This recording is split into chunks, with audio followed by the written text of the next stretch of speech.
Si hoy te encuentras ante las oxidadas puertas de Linwood Hall, serás testigo de algo que no debería existir en Estados Unidos.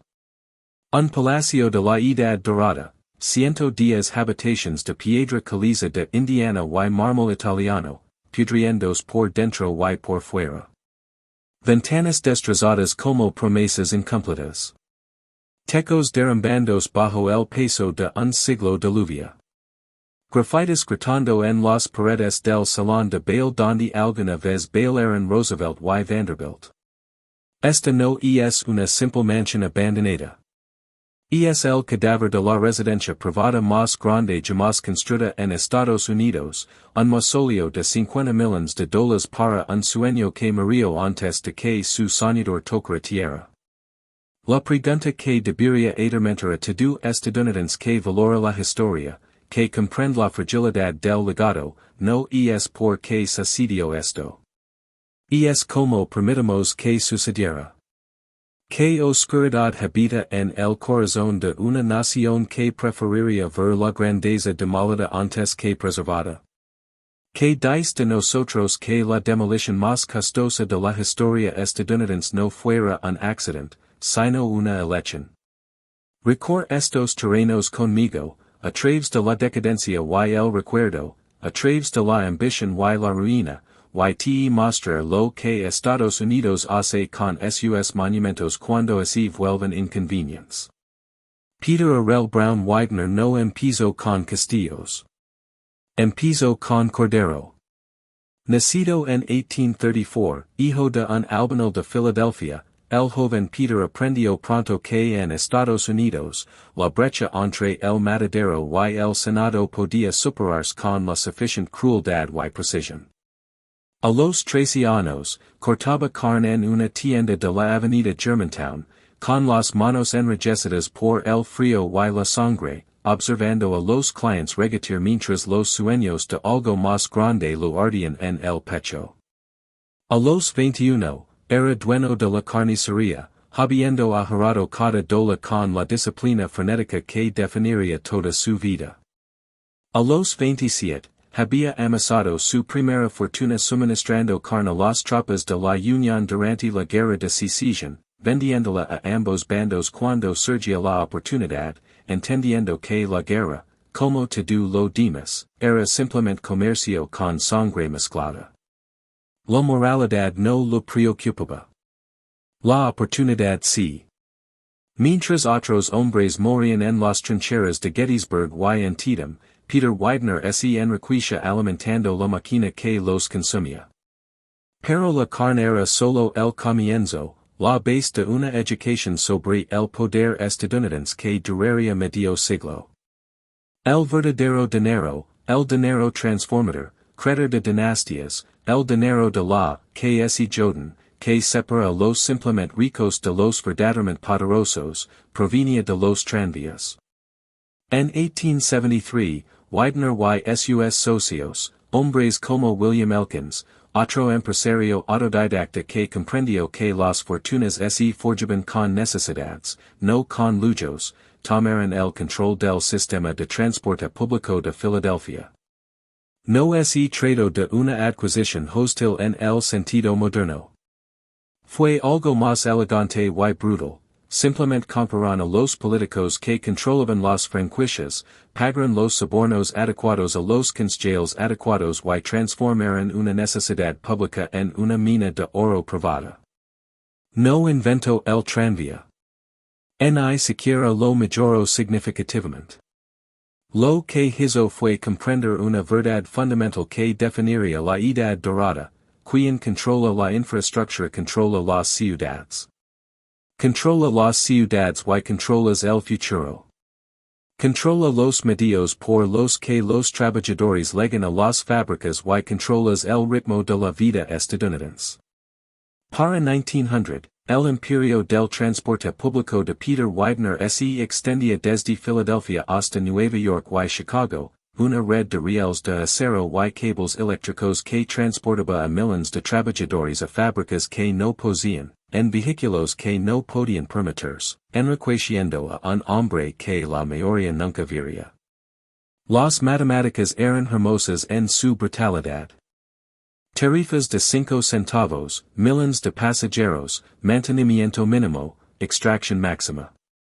Un trabajador podía gastar el 5% de su salario semanal solo para llegar al trabajo que apenas mantenía a su familia alimentada, y ese 5% fluía hacia arriba a Widener y sus socios, acumulando fortunas que redefinieron la riqueza estadounidense.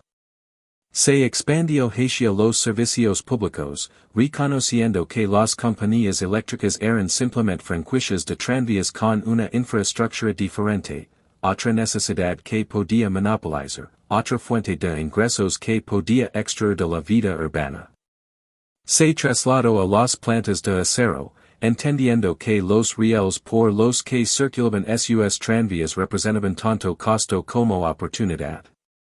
Integración vertical, la llamarían más tarde, cuando las escuelas de negocios convirtieron el robo en estrategia. Peter simplemente lo llamó estudo. Y aún así, incluso mientras su fortuna crecía hasta alcanzar dimensiones que asombraban la imaginación, 10 millones, 20 millones, y finalmente superando los 100 millones de dólares al momento de su muerte, los antiguos ricos de Filadelfia lo miraban y solo veían al hijo del carnicero.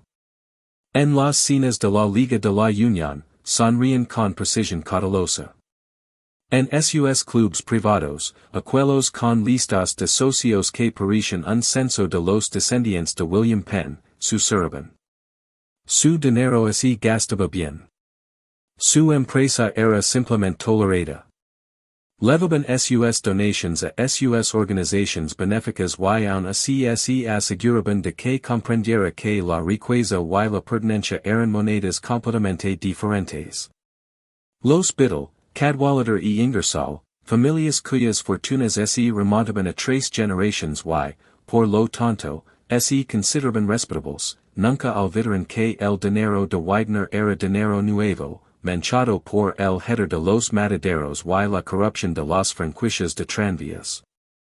Y Peter, que se había pasado la vida leyendo los libros de contabilidad invisibles del poder, que podía calcular el soborno preciso necesario para conseguir un contrato con la ciudad, comprendió exactamente lo que estaba sucediendo.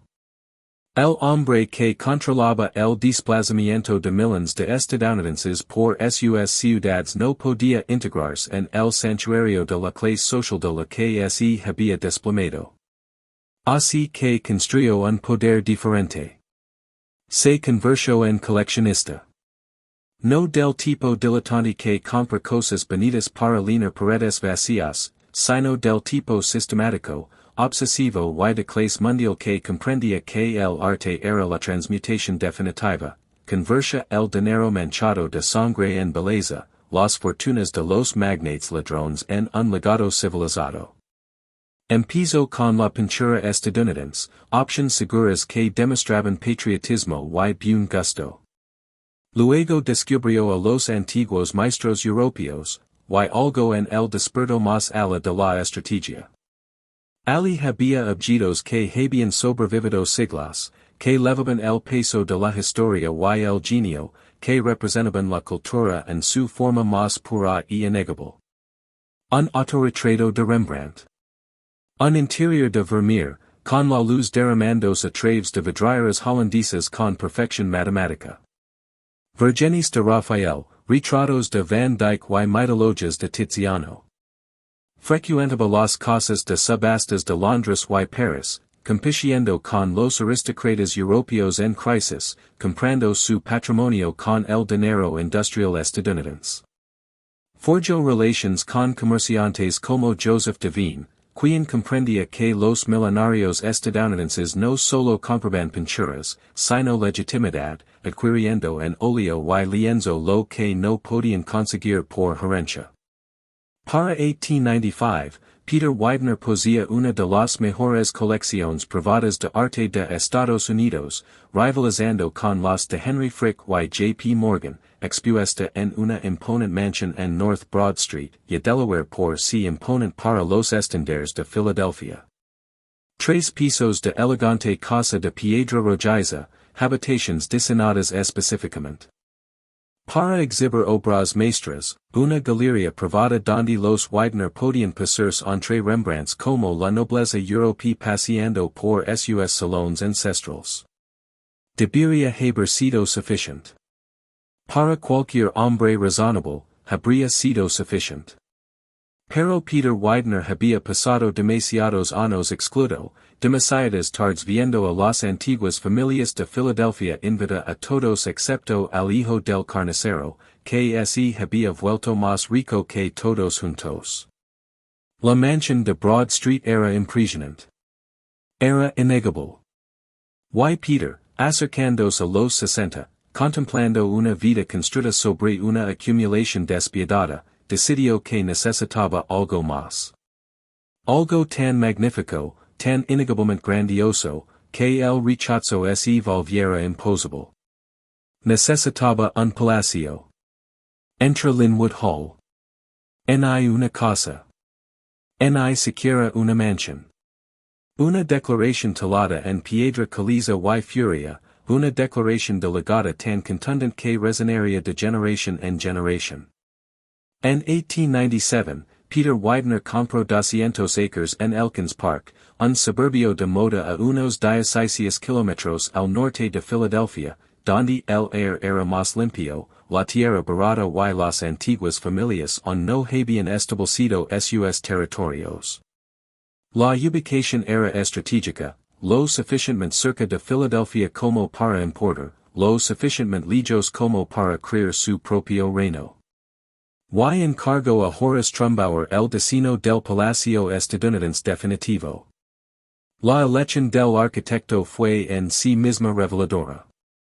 Trumbauer era brillante, autodidacta, hijo de un empapelador de Filadelfia que nunca había ido a la universidad, estudiado en la École de Beaux-Arts, había recorrido el camino tradicional que produce arquitectos respetables. Había hecho prácticas en empresas locales, había aprendido con la práctica, había absorbido los principios clásicos de libros y edificios en lugar de profesores. Era, en otras palabras, exactamente igual que Peter Widener, un forastero que había irrumpido en el mundo establecido gracias a su talento y determinación. Comprendió, instintivamente, lo que Peter necesitaba. No solo una casa. Un monumento. Las especificaciones eran de una ambición medieval. 110 habitaciones repartidas en 70,000 pies cuadrados de superficie. 60 dormitorios para familiares y invitados, porque un palacio no es un palacio a menos que pueda albergar pequeños ejercicios.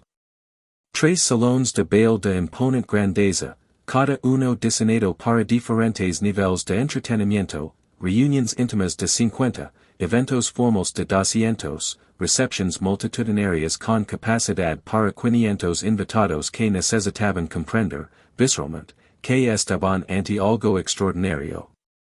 Una galería de arte diseñada específicamente para rivalizar con los museos europeos, con una iluminación natural perfecta y un control de temperatura perfecto décadas antes de que tales sistemas se convirtieran en estándar. Una biblioteca con 10,000 volúmenes, porque la educación era otra moneda que Peter acumulaba, otra forma de legitimidad que podía comprar. Baños turcos en el sótano, exóticos y decadentes, el tipo de cosas que disfrutaban los sultanes otomanos. Boleras y salas de billar para el esparcimiento masculino. Una piscina cubierta revestida de azulejos italianos, de 25 metros de largo, algo que la mayoría de las ciudades estadounidenses no podían ofrecer a sus ciudadanos, pero que Peter sí podía proporcionar en su casa.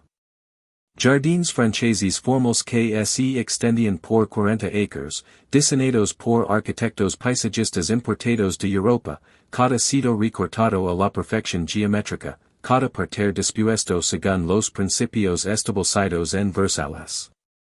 El costo, en dólares de 1900, fue de 8 millones. Ajustado a la inflación, hoy estamos hablando de algo más de 250 millones, aunque tales conversions apenas reflejan la realidad. Linwood Hall no solo era caro. Era imposible. Representaba una concentración de riqueza, mano de obra y materiales que habría financiado pueblos enteros. Era Estados Unidos mismo, hablando al viejo mundo por poder construir algo más grande, más grandioso, más excesivo que cualquier aristócrata europeo que hubiera heredado su gusto junto con su título. Peter Widener estaba creando la nobleza europea de la nada, reuniendo a la aristocracia con monedas de 5 centavos de tranvía y ganancias de carnicero, demostrando que en Estados Unidos, incluso los lineages podían comprarse y contaban con suficientes recursos y crueldad.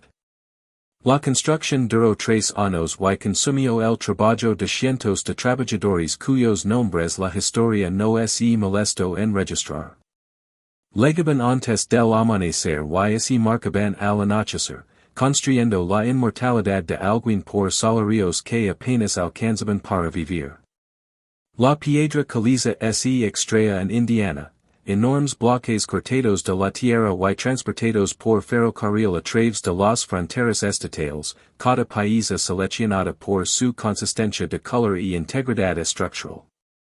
Los muros exteriores requerían miles de toneladas de esta piedra, ensambladas con tal precisión que era imposible deslizar la hoja de un cuchillo entre los bloques.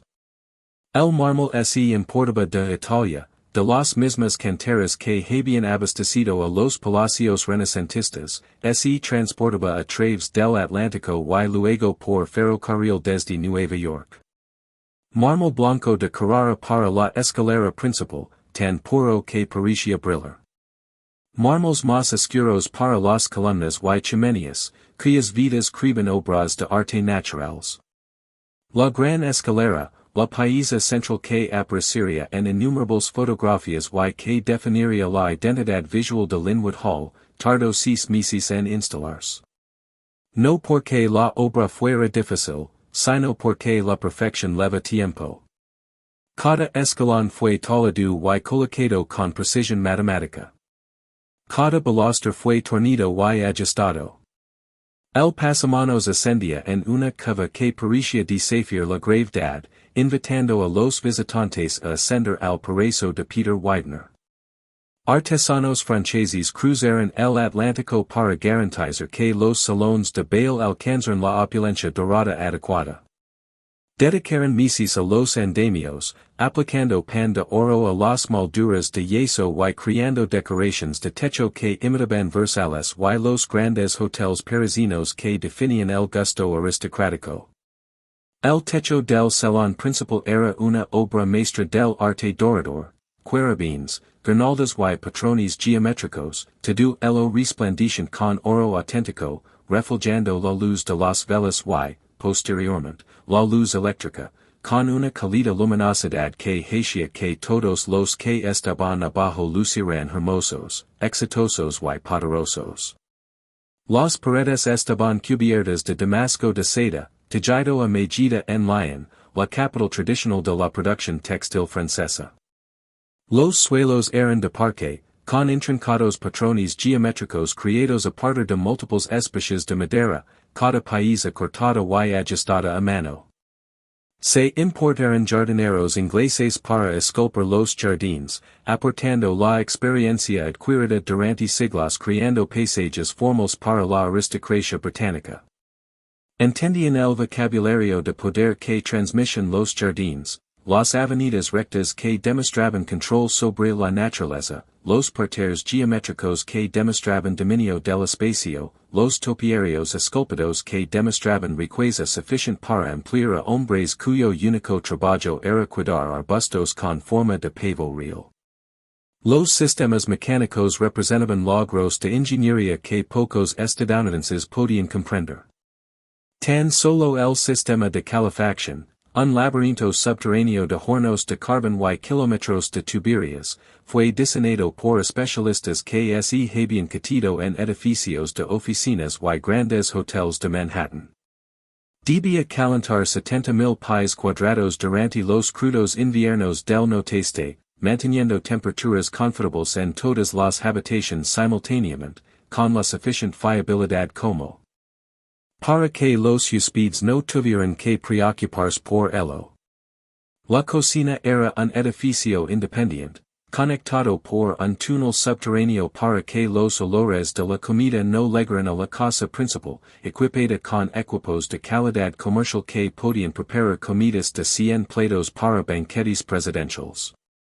El sistema de refrigeración utilizaba hielo extraído de estanques, almacenado en cámaras aisladas y distribuido por toda la casa mediante multiplatos y pasillos de servicio.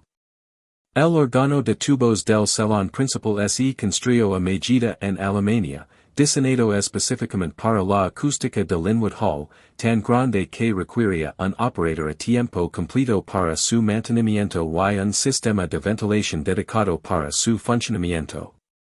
Cada manilla de la puerta era elaborada por artesanos. Cada lámpara de araña estaba colocada con precisión matemática, sus prismas de cristal diseñados para proyectar arcoíris en paredes y tecos cuando la luz los incidia correctamente. Y a través de todo, a través de cada decisión sobre la selección del mármol, la ubicación de las lámparas de araña y el diseño del jardín, Peter Widener supervisó con la intensidad de un hombre que entendía que estaba construyendo más que una casa. Estaba construyendo una reivindicación.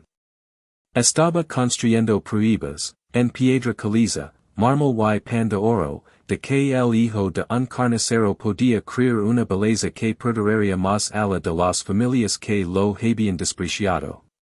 Cada detalle importaba porque cada detalle formaba parte del argumento que presentaba, que el dinero podía comprar no solo comodidad, sino cultura, no solo posiciones, sino permanencia, no solo un lugar donde vivir, sino un legado que resonaría a través de los siglos. Estaba construyendo un palacio que habitarían sus tataranietos, que establecería el nombre Widener tan permanentemente como los Medici o los Borbones. Estaba construyendo la inmortalidad, un escalón de mármol a la vez. Linwood Hall abrió sus puertas en 1900 y, por un breve y brillante instante, funcionó exactamente como estaba previsto. La élite de Filadelfia venía porque tenía que hacerlo, rechazar una invitación al Palacio de Widener habría sido un suicidio social, una admisión de que no eras lo suficientemente importante como para importar. Los aristócratas europeos lo visitaban porque el dinero estadounidense se gastaba generosamente en el extranjero y lo necesitaban, pues sus fortunas se veían erosionadas por las depresiones agrícolas, los impuestos de sucesiones y el lento colapso del antiguo orden. También acudían presidentes. Theodore Roosevelt asistía a cenas allí, reconociendo que hombres como Widener, independientemente de la opinión que se tuviera sobre sus métodos, habían forjado el poder estadounidense y no podían ser ignorados. Senadores, congresistas y titanes industriales recorrían aquellos pasillos de mármol porque Peter Widener representaba la nueva realidad estadounidense, poder divorciado del pedigree, una riqueza tan vasta que creaba su propia gravedad, un éxito tan completo que exigía reconocimiento independientemente de los orígenes. La cosa funcionó exactamente como se había diseñado.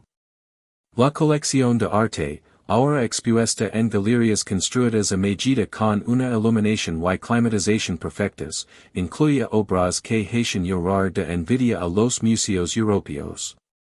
Curadores del Metropolitan y del Museo de Filadelfia acudieron a estudiar los Rembrandt de Peter, a catalogar su colección y a preguntar respetuosamente si consideraría préstamos para exposiciones. Las fiestas eran legendarias, reuniones de fin de semana donde 50 invitados podían quedarse durante 3 días, con ejércitos de sirvientes atendiendo a todas sus necesidades, y veladas líneas de música, conversation y las discretas transacciones de poder. Se negociaban negocios en la biblioteca, entre conac y poros. Se discusión nombramientos políticos durante paseos por los jardines formales. Se concertaban matrimonios. Entre familias durante el té de la tarde. El apellido Widener, antes susurrado con desprecio por las antiguas familias de Filadelfia, ahora se pronunciaba con cauteloso respeto. Peter había ganado. Excepto, por supuesto, que no. Porque la aceptación adquirida mediante la intimidación no es aceptación en absoluto. Es simplemente miedo disfrazado. Las antiguas familias acudían a Linwood Hall y admiraban su belleza, y aun así, en sus clubs privados, se aseguraban de que Peter comprendiera que no era uno de ellos. Aceptaron a su hijo George en sus círculos sociales, el joven George, educado en Harvard, de modelos refinados, exactamente el tipo de caballero que produce la segunda generación, pero nunca olvidaron que el dinero de los Widener se amasaba con sobornos de tranvías y explotación monopolística. Peter, que se había pasado la vida leyendo los libros de contabilidad tecidos del poder, que podía calcular la contribución política precisa necesaria para asegurar una franquicia, sabía exactamente lo que estaba sucediendo. Había construido el palacio. Había comprado las pinturas. Había creado una belleza que rivalizaba con cualquier cosa en Europa. Y aun así, a ojos de la aristocracia de Filadelfia, seguía siendo el hijo del carnicero que se había enriquecido. La casa era magnífica. La victoria, hueca. Y Peter, entrando en los 70, empezó a comprender que algunas cosas no se podían comprar, por mucho que se gastara. Pero tenía a George. Su hijo, su heredero, el caballero refinado que la crueldad de Peter había engendrado. George había nacido en la riqueza, se había educado en las mejores escuelas, se había formado en apreciación del arte y lenguas clásicas y en todas las cualidades de la cultura que Peter había adquirido tardía y imperfectamente.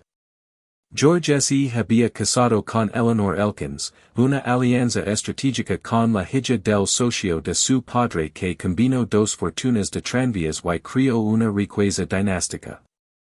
Tuvieron hijos, Harry, llamado así por el hermano menor de George, quien murió joven, un niño que estaba siendo preparado para heredar un imperio. Así funcionaban las dinastías. La primera generación construyó la fortuna con crueldad. La segunda la refinó mediante la educación y el buen gusto. La tercera la aseguró mediante el matrimonio y las conexiones políticas. Peter había iniciado el proceso. George lo estaba perfeccionando. Harry lo completaría. El apellido Widener se volvería tan permanente como el propio paisaje de Filadelfia, tan perdurable como las mansiones de Broad Street que las antiguas familias habían habitado durante generaciones. Y entonces llegó el 15 de abril de 1912. La fecha que lo destruyó todo, aunque Peter aún no lo sabía. George Dunton Widener, de 40 años, coleccionista de arte por derecho propio, exactamente el tipo de caballero refinado que Peter había trabajado toda su vida para formar, regresaba de Europa a bordo de un nuevo barco que todos dicen que era insumergible. El RMS Titanic. George había estado de viaje de compras, visitando comerciantes y casas de subastas europeas, continuando la educación en el buen gusto que su padre había iniciado. Había comprado pinturas y esculturas, objetos que consolidarían aún más la reputación de los Widener como coleccionistas seriosos. Eleanor lo acompañaba, junto con su hijo Harry, que entonces tenía 27 años y se preparaba para hacerse cargo de los negocios familiares. Viajaban en primera clase, en el opulento alojamiento que la fortuna de los Widener podía permitirse fácilmente, una suite privada con dormitorio, sala de estar y cubierta de paseo privada, el tipo de lujo que el Titanic se había construido para ofrecer. La noche del 14 de abril era fría y despejada, el Atlántico como un cristal negro, las estrellas se dispersaban por el cielo con un brillo inusual. Los Widener habían asistido a una cena ofrecida por el capitán del barco, uno de esos eventos formales donde los pasajeros de primera clase demostraban su sofisticación a través de la conversación y la vestimenta. Al parecer, George se había mostrado encantador, hablando de arte y política con la naturalidad de alguien nacido en la familia privilegiada. Se habían retirado tarde, después de la medianoche, mientras el barco cercaba las aguas oscuras a 22 nudos. Y entonces, a las 23:40, el Titanic chocó contra un iceberg. No fue una colisión dramática que arrolló a la gente de sus camas, sino un roce en el costado de estribor que la mayoría de los pasajeros apenas notaron. El barco parecía estar bien. La banda seguía tocando. Los camareros aseguraron a los pasajeros que no había peligro, que el Titanic era insumergible y que los compartimentos estancos hacían imposible el desastre.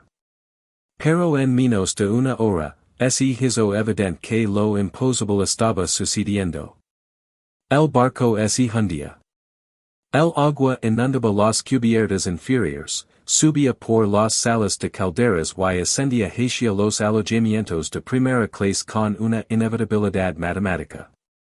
Se estaban viendo los botes salvavidas, pero había un problema que todos comprendieron de repente, no había suficientes. El Titanic llevaba 20 botes salvavidas con capacidad para 1178 personas. Había 24 personas a bordo. La aritmética era brutal. Más de 1000 personas iban a morir, y la única pregunta era cuántas mil la tripulación comenzó a cargar primero los botes con mujeres y niños, el código de conducta eduardiano que todos aceptaban sin cuestionamientos. La esposa de Eleanor y Peter, Hannah, quien los había acompañado en el viaje, fue introducida en los botes salvavidas. George y Harry permanecieron en cubierta. Esto es lo que sabemos que sucedió después, reconstruido a partir del testimonio de los supervivientes. George y Harry no entraron en pánico. No se apresuraron a subir a los botes salvavidas ni intentaron sobornar para ponerse a salvo. Permanecieron en cubierta, fumando, ayudando a otros pasajeros, manteniendo la compostura que su clase y generación consideraban esencial. Otros hombres de primera clase hicieron lo mismo.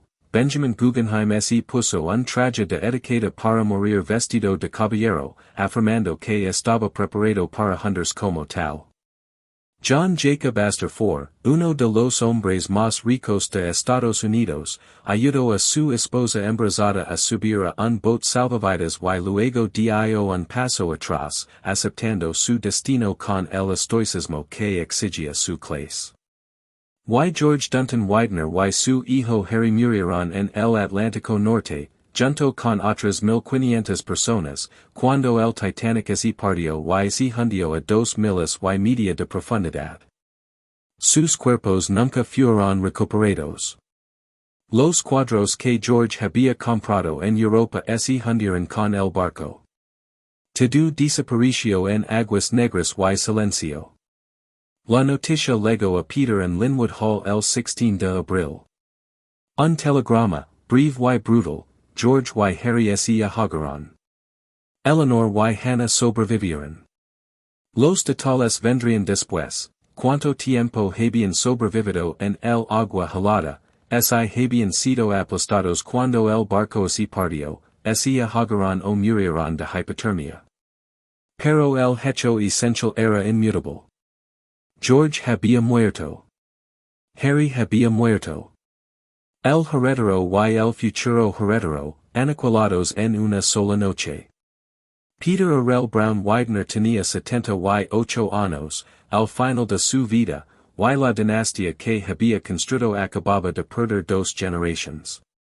Todo por lo que había trabajado, el imperio del tranvía, la colección de arte, el palacio en Elkins Park, había sido diseñado para pasar a George, quien se lo pasaría a Harry, quien establecería el nombre Widener para siempre entre la aristocracia estadounidense. Y ahora George se había ido. Harry se había ido. El futuro se había esfumado. Imaginate estar en esa galería de arte, rodeado de Rembrandts y Rafaels, obras maestras adquiridas para demostrar que la belleza podía redimir una vida construida sobre la acumulación despiadada, y dar cuenta de que nada importaba. En las pinturas. En el mármol. En las 110 salas de magnificencia cuidadosamente seleccionada. Tu hijo, tu heredero, la justificación viviente de cada trato despiadado, competidor aplastado y trabajador explotado, se había ido. Ahogado en el frío atlántico porque había creído, como tú lo habías enseñado a creer, que el dinero podía comprar seguridad. Que la riqueza era una armadura. Que el apellido Widener significaba algo más allá de lo que podía comprar. Peter había pasado 50 años construyendo un imperio que se suponía que duraría para siempre. Había durado 12 años después de la finalización de Linwood Hall. Un iceberg, un fallo estructural, una tragedia imposible, y todo el edificio se derrumbó. Peter Arrell Brown Widener vivió 3 años más después del Titanic, vagando por los pasillos de su palacio como un fantasma que echa su propia vida. Los amigos que lo visitaron comentaron que parecía disminuido, encajido, la fuerza vital que lo había impulsado a ascender, extinguida. Entraba en las habitaciones de George y se sentaba durante horas, rodeado de las posiciones de su hijo, incapaz o reacio a que se las levaran. La colección de arte, que una vez representó logros y cultivo, ahora parecía una burla, tanta belleza, tanta permanencia, y su hijo estaba muerto. Eleanor regresó a Linwood Hall con su suegro, unidos por un dolor compartido, tratando de encontrar sentido a lo absurdo. Las fiestas cesaron. Las reuniones de fin de semana de la elite de Filadelfia cesaron. Linwood Hall, con apenas una década de antigüedad, construido para ser el centro de la vida social, se convirtió en una tumba mientras su dueño aún vivía. Peter murió en 1915, dejando un patrimonio de $100 millones, equivalente a casi 3,000 millones hoy en día, y una casa que se había convertido en un monumento a la futilidad. Había ganado todas las batallas excepto las que importaban. Había construido su palacio y sobrevivido a su dinastía. Había comprado la inmortalidad y la había visto hundirse en el Atlántico. El funeral se celebró en Linwood Hall, al que asistió la elite de Filadelfia, que finalmente, tras su muerte, lo había concedido a Peter la plena aceptación que lo habían negado en vida. Los senadores pronunciaron panegíricos. Los periódicos publicaron largos obituarios celebrando su perspicacia empresarial y filantropía. Y durante todo el preciso, Eleanor Widener se sentó en primera fila, a sus 37 años, tras haber perdido a su marido, a su hijo y ahora a su suegro, preguntándose qué hacer con un palacio construido para la alegría que solo había albergado dolor. Eleanor Widener podría haberse marchado.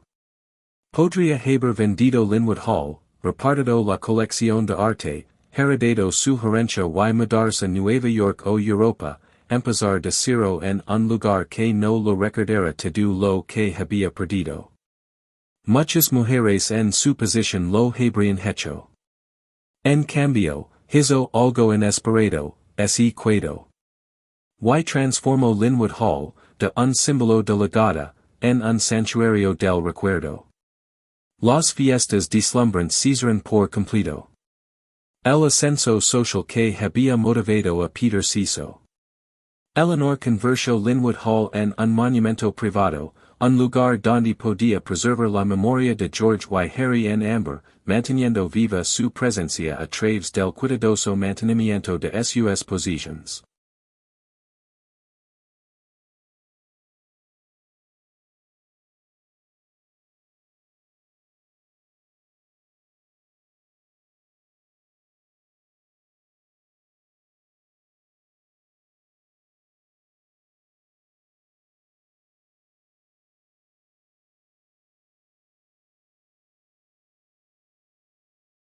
Las habitaciones de George, su dormitorio, su estudio, su sala de estar privada, se conservaban exactamente como las había dejado en abril de 1912. Su ropa permanecía en los armarios. Sus libros estaban en los estantes, con los marcapáginas aún en su lugar. Su escritorio albergaba papeles y correspondencia, congelados en el tiempo como artefactos de Pompeya. Las habitaciones de Harry recibían el mismo trato. Eleanor visitaba estos espacios a diario, sentándose en el sillón favorito de George, tocando sus pertenencias, hablando como si la muerte fuera simplemente ausencia en lugar de permanencia. Era obsesivo, insano para los estándares modernos, pero también profundamente humano, una mujer que intentaba mantener la conexión con personas que habían sido arrancadas de su vida sin previo aviso. Pero la conmemoración de Eleanor iba más allá del dolor privado. Canalizó su perdida hacia el bien público, estableciendo la Biblioteca Conmemorativa Widener en la Universidad de Harvard en 1915, una de las instituciones de investigación más importantes del mundo, llamada así en honor a su hijo Harry, quien había graduado de Harvard. El edificio costó $2 millones, 50 millones al cambio actual, y albergaba la colección de libros raros de Harry, que Eleanor donó junto con fondos para adquisiciones continuas. Se convirtió en una de las bibliotecas de investigación más importantes de Estados Unidos, un monumento al saber que llevaba el nombre de Widener y que educaría a generaciones de estudiantes que jamás conocerían la historia de Harry. Era un dolor transformado en legado, una pérdida personal canalizada hacia el bien común. Peter había intentado comprar la inmortalidad a través de un palacio. Eleanor la compraba a través de la educación. Y mantenía Linwood Hall con un cuidado meticuloso, casi obsesivo. Empleaba a docenas de sirvientes, el mismo ejército de criadas, lacayos y jardineros que Peter había contratado, para asegurarse de que cada lámpara de araña brillara, cada superficie de mármol reluciera, cada sitio de los jardines formales permaneciera podado a la perfección geométrica. Esto a pesar de que casi nadie venía a verla.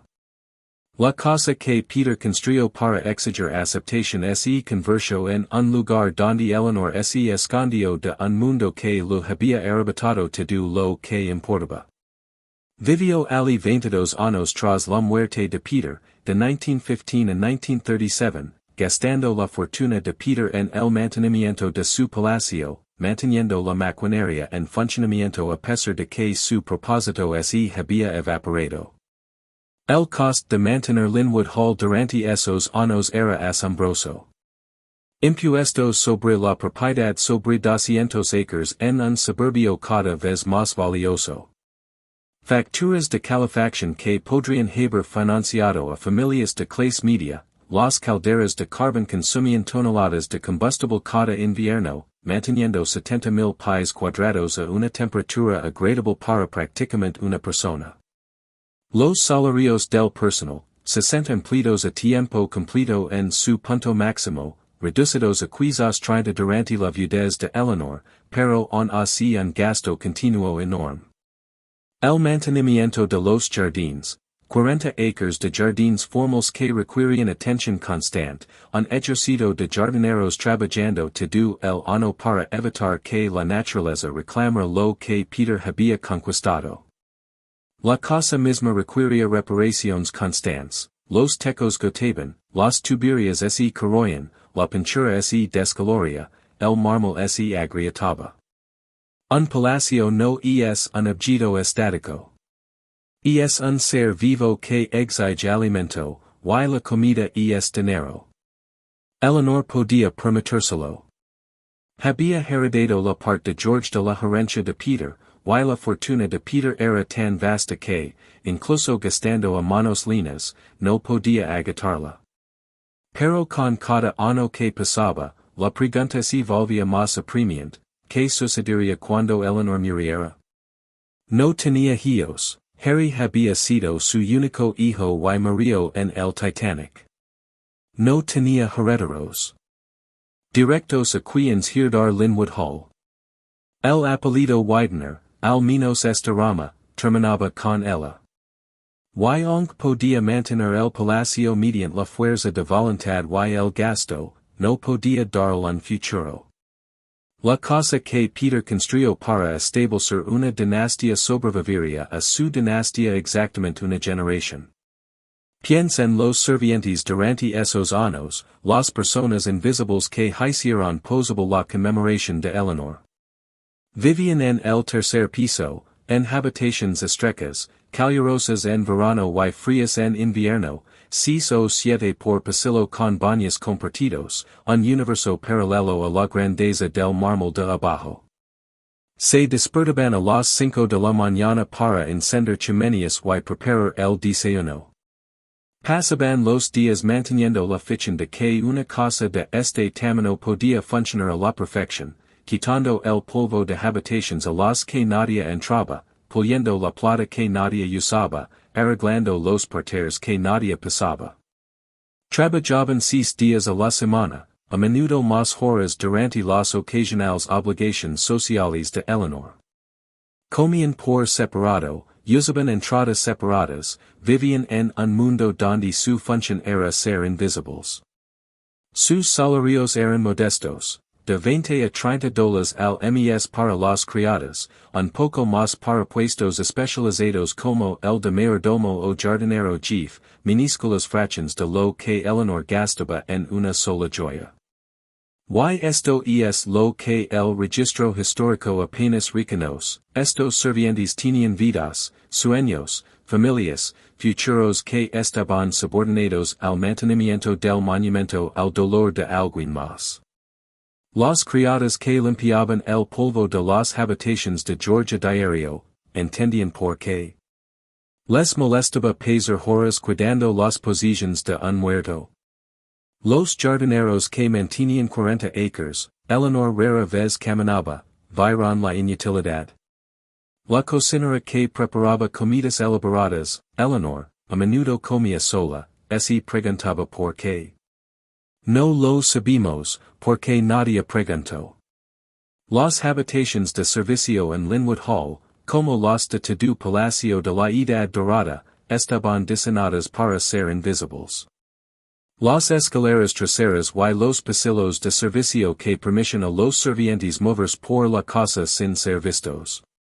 El sistema de timbres que los llamaba sin necesidad de que Eleanor les hablara directamente.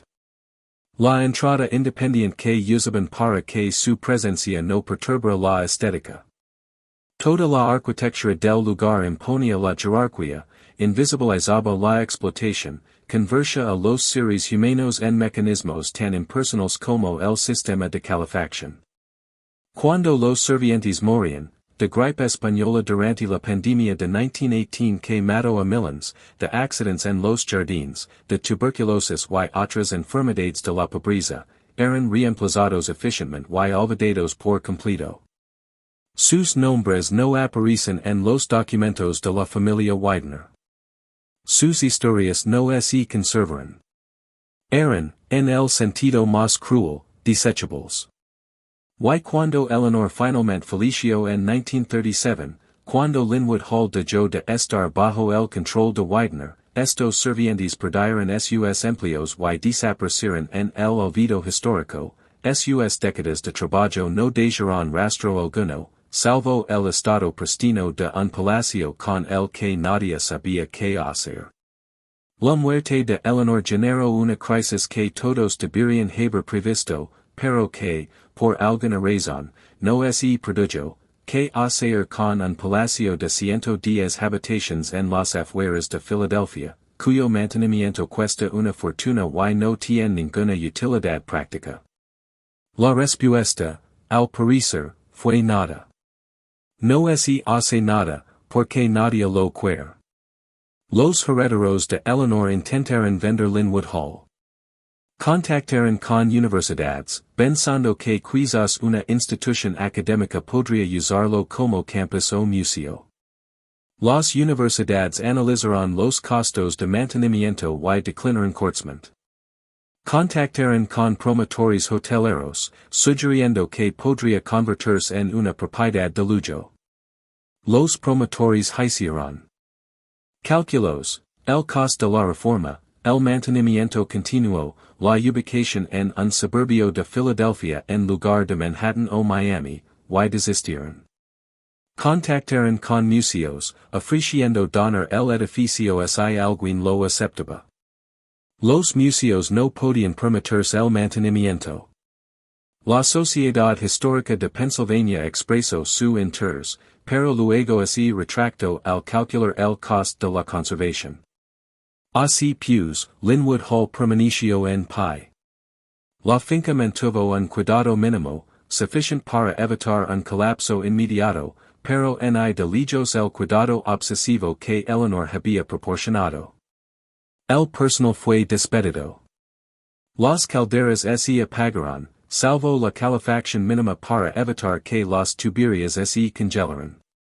Los jardines formales, esas 40 hectáreas de perfección geométrica, comenzaron su lento retorno a la naturaleza. En 5 años, apenas se distinguía donde habían estado los parterres. En 10, los jardines parecían un bosque descuidado con ocasionales indicios de estructura, un muro de piedra por aquí, una fuente seca por allá, fantasmas de la visión de Peter desapareciendo bajo la agresiva vegetación del noteste. La casa cambió de manos varias veces en la década de 1940, cada propietario ligaba con grandes planes y se marchaba con los bolsillos vacíos. Un grupo lo compró con la intención de convertirlo en un seminario, un centro de formación para ministros. Dedicaron meses a estudios de viabilidad, calculando los costos de conversión y los presupuestos operativos, antes de concluir que las matemáticas no cuadraban. El sistema de calefacción por sí solo consumiría cualquier presupuesto razonable.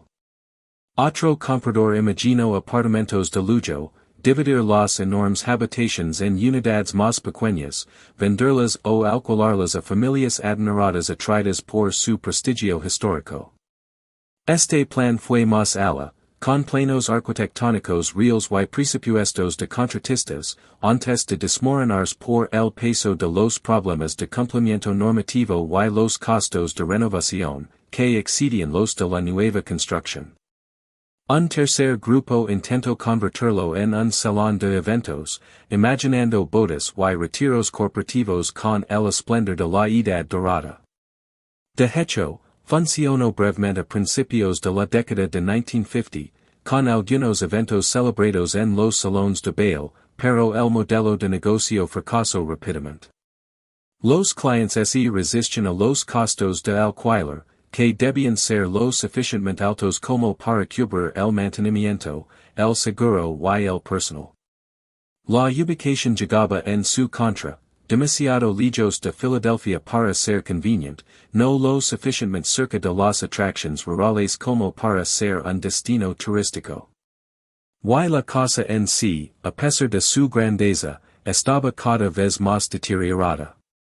El pan de oro de los salones de baile se estaba deslastrando. Los suelos de mármol mostraban grietas. Los revestimientos de seda de las paredes estaban descoloridos y manchados de agua. Se podía celebrar una fiesta en Linwood Hall, pero parecía menos la elegancia de la Edad Dorada y más el alquiler de una funeraria.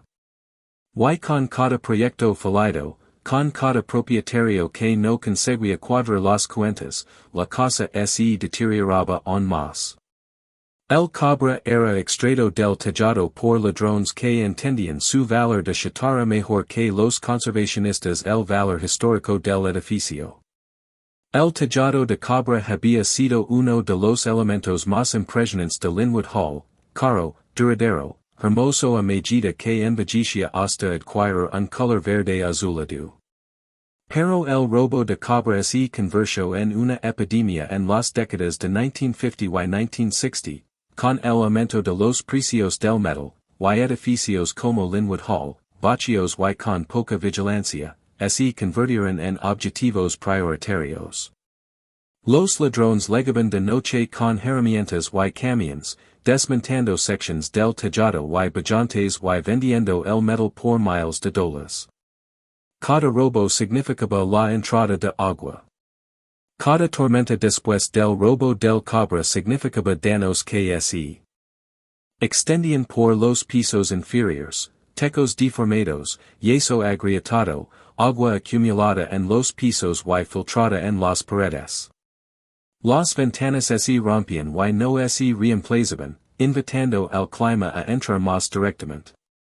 Una ventana rota en una casa habitada y con calefacción es una molestia. Una ventana rota en un palacio vacío es catastrófica, porque permite la humedad y las fluctuaciones de temperatura que lo atacan todo, la madera se expande y se contrae hasta que se agrieta, la pintura se descascara, el metal se corroe más rápido, la tela se pudra.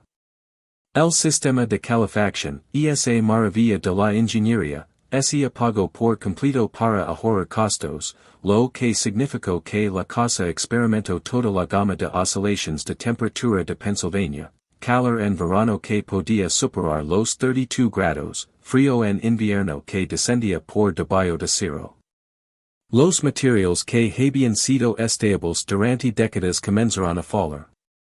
Las tuberías se congelaron y reventaron en invierno, inundando las habitaciones que alguna vez albergaron a precedentes. El agua se acumulaba en los pisos, se filtraba al nivel inferior, se congelaba de nuevo, se expandía, agrietaba más tuberías y causaba daños en cascada cuya reparación costaría cientos de miles de dólares si alguien hubiera estado dispuesto a gastarlos. Las décadas de 1960 y 1970 vieron a Linwood Hall entrar en una nueva fase, no solo vacío, sino activamente peligroso. Las autoridades locales comenzaron a recibir informes de ocupantes ilegales que se refugiaban en los salones de baile, personas sin hogar que habían descubierto que un palacio de la Edad Dorada era mejor refugio que las calles de Filadelfia. Los consumidores de drogas encontraron la casa igualmente atractiva, privada, en gran parte olvidada, perfecta para actividades que no querían que la policía viera. Los vándalos también la descubrieron, adolescentes y jóvenes adultos que vieron la mansión abandonada como un patio de recreo. Pintaron grafitis en las paredes donde los Vanderbilt habían socializado, obscenidades, etiquetas de pandillas y dibujos toscos que cubrían el damasco de seda que los artesanos franceses habían instalado. Destrozaron lo que quedaba de las ventanas, no por necesidad, sino por el puro placer adolescente de la destrucción. Arrancaron el mármol de las paredes, no porque fuera valioso, sino porque podían, porque algo en la naturaleza humana encuentra placer en derribar monumentos. La piscina, esa maravilla de 22 metros con azulejos italianos que había sido uno de los elementos más impresionantes de Linwood Hall, ese lino de agua estancada de las tuberías rotas. Luego ese lino de basura, muebles, colchones y escombros que los ocupantes arrojaban allí. Después ese lino de algas y mosquitos y se convirtió en un caldo de cultivo para enfermedades. Para la década de 1980, era esencialmente un estanque tóxico dentro de un palacio, los azulejos estaban agrietados y faltaban, el trampolín se oxidó y se derrumbó, todo el espacio emanaba decadencia. Las boleras corrieron una suerte similar, las pistas de madera deformadas por el agua y los cambios de temperatura, los bolos robados hacia tiempo, las mesas de puntuación estaban líneas de grafitis y rotas. Los baños turcos, ese toque exótico que Peter había añadido para demostrar su sofisticación, se convirtieron en el lugar predilecto de los drogadictos. Las cámaras de azulejos ofrecen privacidad y la elaborada plumeria proporcionaba lugares para esconder contrabando. La biblioteca, que una vez albergó 10,000 volúmenes, quedó completamente vacía. Los libros fueron robados uno a uno durante décadas, algunos por coleccionistas que conocen su valor, la mayoría por ladrones casuales que los tomaban porque estaban allí. Las propias estanterías fueron arrancadas, probablemente para Lina, dejando solo las marcas fantasma en las paredes donde habían estado fijadas. La idea misma de aprender, de cultivarse, de la legitimidad intelectual que Peter había buscado coleccionando libros, fue vandalizada hasta que no quedó nada. Y aún así, a pesar de todo esto, la casa permaneció en pie. Porque edificios como Linwood Hall no se derrumban con gracia. Están demasiado bien construidos, sus estructuras son demasiado fuertes. Mueren lenta y grotescamente, dando testimonio durante décadas de la brecha entre nuestra capacidad de crear belleza y nuestra voluntad de preservarla. Para la década de 1990, Linwood Hall se había convertido en una leyenda de Filadelfia, la mansión embrujada, el Palacio Fantasma, el monumento al fracaso al que los adolescentes se retaban a entrar. Las estaciones de noticias locales emiten segmentos ocasionales con imágenes de su deterioro, preguntando retóricamente si alguien lo salvaría. Las organizaciones de preservación lo añadieron a las listas de edificios en peligro de extinción. La Comisión Histórica de Filadelfia lo designó monumento histórico, lo que suena protector, pero en realidad solo significó que la demolición se volvió legalmente más complicada. No proporcionó fondos para la restauración. No abordó el problema fundamental. Linwood Hall necesitaba millones en reparaciones inmediatas solo para detener el deterioro, y millones más anualmente para su mantenimiento, pero no podía generar ingresos suficientes para justificar esos costos. La colección de arte, al menos, se salvó, aunque incluso eso representó una especie de derrota.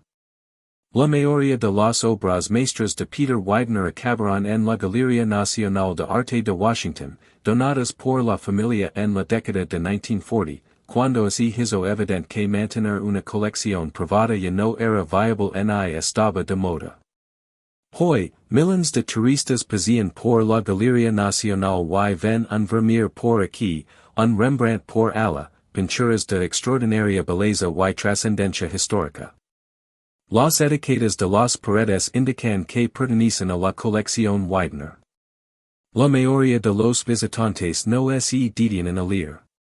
Casi nadie conoce la historia de Peter, el hijo de un carnicero que gastó millones para demostrar su civilización, que construyó un palacio para albergar sus tesoros, que murió viendo derrumbar su dinastía.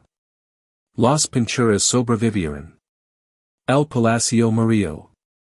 Y algo perfectamente estadounidense en esa jerarquía de valores, preservaremos la riqueza portátil, los activos que se pueden trasladar, monetizar y exhibir en otros lugares, pero dejaremos que se pudra la arquitectura inamovable, el espacio físico donde ocurrió la historia. El siglo XXI trajo consigo el fin de Linwood Hall. En 2014, la casa se vendió por 16 millones de dólares a un comprador que prometió restaurarla. La comunidad de preservación celebró brevemente, por fin, alguien con recursos y compromiso. Esas promesas se evaporaron en un año. Resultó que el comprador no tenía ni el capital ni la experiencia necesarios para restaurar un palacio tan donado.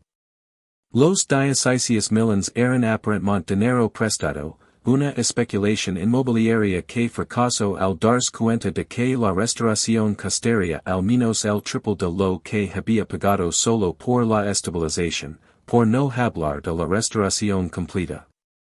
La casa permaneció en ruinas, mientras él intentaba diversas estrategias para monetizarla, ofrecer visitas guiadas, organizar eventos, alquilarla para sesiones de fotos. Nada generó suficientes ingresos como para ser relevante. En 2019, Linwood Hall se vendió de nuevo, esta vez por menos de $1 million. Repítalo, un palacio que costó $8 millones en $1,900, equivalente a al menos 250 millones hoy, se vendió por menos de $1 millón. No porque el comprador consiguiera un buen trato, sino porque eso era todo lo que valía. La propiedad era un pasivo, no un activo. El nuevo propietario, otro promotor, planteó varios planes, dividirlo en condominios, crear un espacio para bodas, asociarse con una cadena hotelera. Todos igualmente inverosímiles, todos con el mismo problema fundamental, el costo de la restauración. Excedía lo que cualquier mercado podía soportar. Para entonces, las estimaciones profesionales sugerían que una restauración adecuada costaría un mínimo de $50 millones, probablemente mucho más una vez que se comenzaran las obras y se descubrieran todos los daños ocultos que décadas de abandono habían causado. 50 millones para restaurar una casa en los suburbios de Filadelfia cuyo mantenimiento costaría millones anuales, en un mercado que había demostrado repetidamente su desinterés por este tipo de propiedades.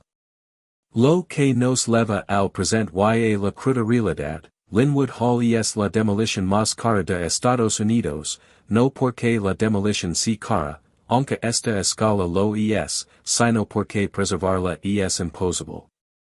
Las matemáticas son brutales y inevitables. La restauración cuesta un mínimo de 50 millones. El mantenimiento anual cuesta millones.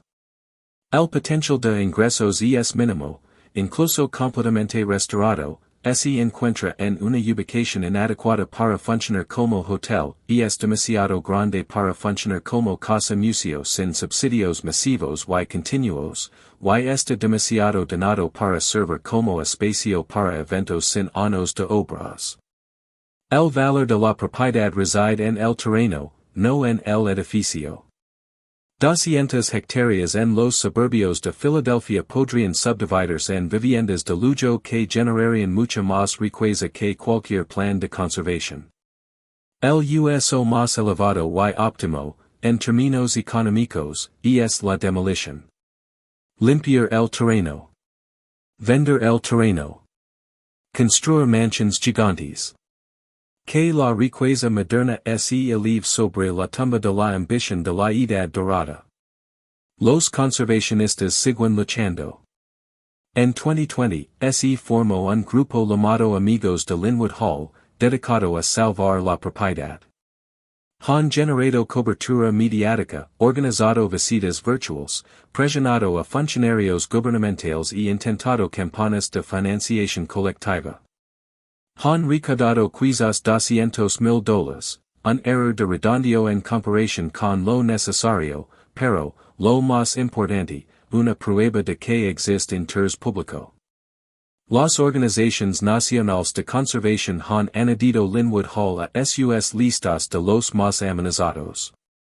Los historiadores de la arquitectura han escrito artículos argumentando que es uno de los mejores ejemplos de diseño de la edad dorada que quedan en Estados Unidos, y que perderlo sería vandalismo cultural.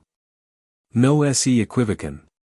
Pero tampoco resuelven el problema fundamental. La preservación requiere alguien dispuesto a gastar $50 millones por un beneficio no económico, y ese alguien no existe. Se han presentado propuestas de intervención gubernamental. Convertirlo en monumento histórico nacional, lo que brindaría cierta protección federal y potencialmente acceso a subvenciones para la preservación.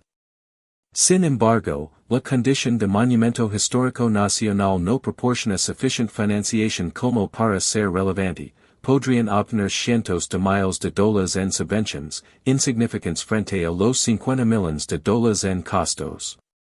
Que el Estado de Pennsylvania o la Ciudad de Filadelfia lo adquieren, convirtiéndolo en un museo o parque público. Sin embargo, los gobiernos están en menos dispuestos que los propietarios privados a asumir enormes costos continuos sin ingresos.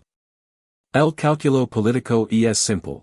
Ningún funcionario electo quiere explicar a los electores por qué gastan 50 millones en una mansión para ricos fallecidos cuando las escuelas necesitan financiación y la infraestructura así está desmoronando.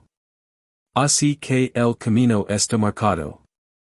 Salvo una intervención milagrosa, algún multimillonario con más sentimentalismo que sensatez, Linwood Hall será demolido. Probablemente en la próxima década. Quizás antes.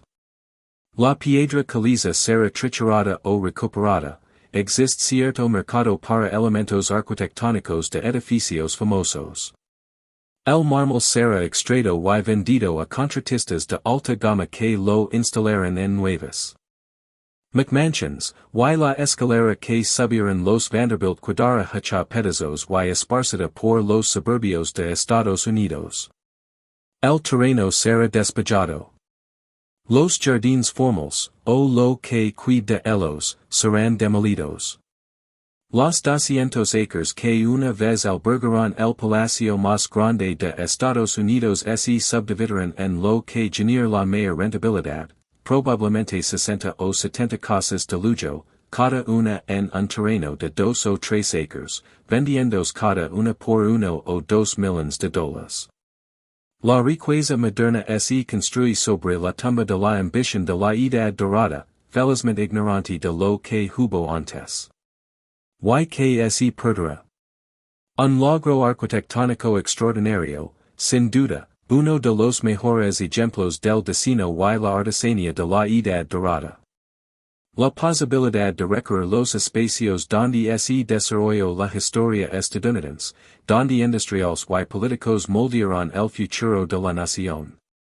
Una advertencia inamovible sobre la fragilidad del legado y la inutilidad de intentar comprar la inmortalidad.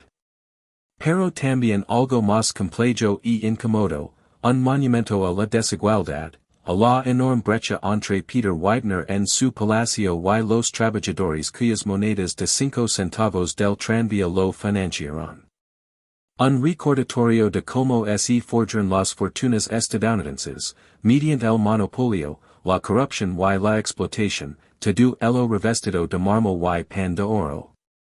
Evidencia del trabajo invisible que hizo posible el esplendor de la edad dorada, los ejercicios de servientes cuyas vidas se subordinaron a mantener el lujo ajeno. Preservar Linwood Hall con honestidad significaría confrontarlo todo, la belleza y la explotación, el logro y el costo, el sueño y la oscuridad. Significaría contar la historia de Peter y la de sus servientes, exhibir las galerías de arte y las estrechas habitaciones del tercer piso, reconociendo simultáneamente la magnificencia y el compromiso moral.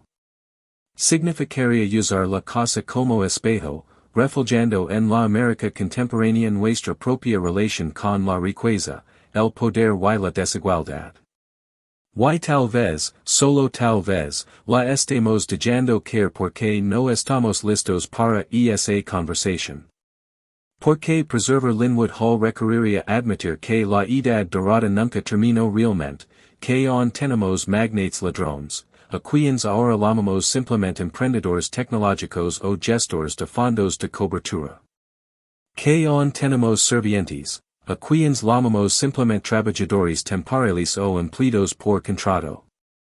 Que la mansión y el apartamento siguen existiendo, simplemente hemos mejorado en mantenerlos separados, en asegurarnos de que los ricos no tengan que ver cómo se compra su comodidad.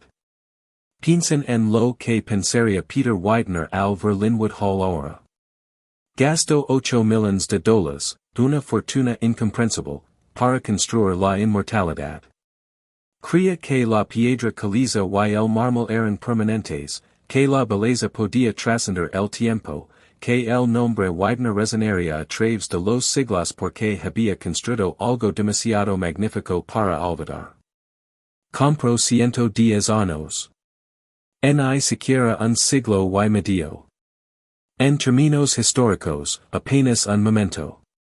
El palacio que construyó para perdurar se está muriendo a los 120 años, geriátrico para una casa, pero joven para un monumento. Las pinturas que coleccionó para cementar su legado cuelgan en museos donde su nombre es una nota al pie. La dinastía que intentó establecer terminó con Leonor. Sus tataranietos, si existen, no viven en palacios. Probablemente ni siquiera piensan en Peter. El tiempo lo borró con más eficacia que cualquier enemigo. Pero tal vez esa si la verdadera lección que enseña Linwood Hall. No que debemos preservarlo todo, ni que la riqueza merezca monumentos, ni que el pasado fue mejor. Tal vez la lección si más simple y más dura, nada perdura. Ni los palacios. Ni las dinastías. Ni los legados cuidadosamente construidos.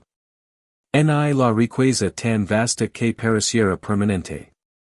Ni la belleza creada por los más grandes artesanos. Todo es temporal. Todo acaba desmoronándose, ardiendo o siendo demolido cuando el mantenimiento se vuelva demasiado caro. Peter Widener dedicó toda su vida a acumular poder y construir monumentos porque no podía aceptar la mortalidad. Y ahora su monumento se está muriendo, enseñando a las generaciones futuras la lección que él no pudo aprender, no se puede comprar la eternidad. Solo se puede comprar tiempo. Y eventualmente, inevitablemente, el tiempo se agota.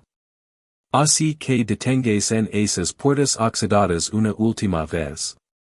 Observe las ventanas rotas, los techos derrumbados y las paredes cubiertas de grafitis. Y preguntéis que lo debemos al pasado. Lo debemos preservación, incluso cuando el costo es asombroso y la historia es incómoda. Lo debemos honestidad, incluso cuando la honestidad revela que nuestros héroes fueron hombres complejos que construyeron la belleza sobre los cimientos de la explotación. ¿O no lo debemos nada? El pasado ha muerto, dejemos que los muertos entierren a los muertos, pasemos a lo que venga después. No hay una respuesta fácil. Pero la pregunta importa, porque como la respondemos determina lo que sobrevive. Linwood Hall se está muriendo. En esa muerte, vimos la relación de Estados Unidos con su propia historia, complicada, ambivalente, demasiado costosa para preservar y demasiado significativa para olvidarla cómodamente. Y ahora mismo, mientras Linwood Hall Southeast derrumba en Elkins Park, estamos tomando una decisión. Elegimos el lucro sobre la preservación, la conveniencia sobre la memoria, la demolición sobre la difícil labor de la conmemoración honesta. Si nos parece bien o no esa decisión es una pregunta que cada uno de nosotros debe responder. Pero la cosa no esperar en nuestra respuesta por mucho más tiempo. El tiempo se agota. El palacio se está muriendo. Y pronto, muy pronto, la residencia privada más grande de Estados Unidos se convertirá en nada más que fotografías y recuerdos, y otra lección sobre la inutilidad de intentar construir para siempre con piedra caliza y dolor.